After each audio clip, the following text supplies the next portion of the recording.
Juste avant de commencer, je vais lire un droit de réponse de Daniel Obono. Au cours de l'émission Face à l'info diffusée le 31 août 2020 sur votre chaîne, votre chroniqueur Éric Zemmour a porté atteinte à mon honneur et à ma réputation de femme noire, députée, qui mène la tête haute un combat pour l'égalité contre le racisme. Il a déclaré qu'il m'avait vu refuser de dire Vive la France, organiser des réunions interdites aux Blancs et dire tout mon amour pour Mohamed Merah. Rien de cela n'est vrai, je n'ai pas refusé de dire Vive la France. J'ai demandé aux journalistes présents pourquoi on me le demandait à moi, uniquement à moi, tout juste élu, sinon parce que je suis noire et que je suis née à l'étranger, ce qui me rend peut-être moins française ou moins légitime que d'autres aux yeux de certains. Je n'ai rien organisé ni interdit aux Blancs. J'ai défendu le droit des personnes concernées par un problème, le racisme, de se réunir entre elles pour en parler si elles le souhaitent. Quant à la phrase sur Mohamed Merah, elle est sortie de nulle part. Je n'ai bien évidemment jamais rien dit de tel ou même qui s'en approche. Fin de citation.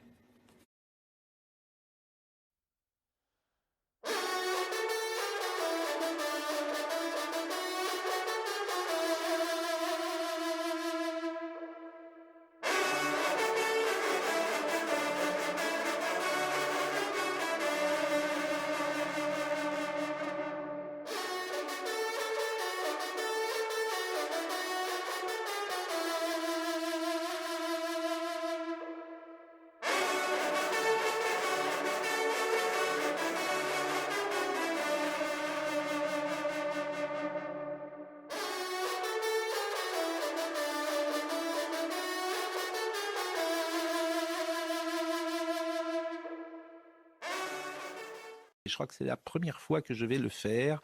Daniel Obono a demandé un droit de réponse qui lui a été accordé, ou plutôt qui ne lui a pas été refusé. Je vous propose, je vais le lire, ce droit de réponse. Et il me concerne. Les propos tenus par le présentateur Pascal Praud au cours de l'émission L'heure des pros diffusée sur CNews le 2 juillet 2024, indiquant que le vote Obono est un vote communautariste, que Madame Obono parle à son électorat, à sa communauté, et que dans cette circonscription, on peut parler de grands remplacements, sont dénigrants pour la députée de la Nation que je suis, élue de la 17e circonscription de Paris, ainsi que pour les citoyennes et citoyens de ce territoire. Ces propos sont inadmissibles et contestent la légitimité de ma réélection au premier tour des élections législatives avec 64,23% des suffrages exprimés. Ces propos remettent en cause l'expression démocratique des électeurs et électrices dont j'ai l'honneur d'être la représentante.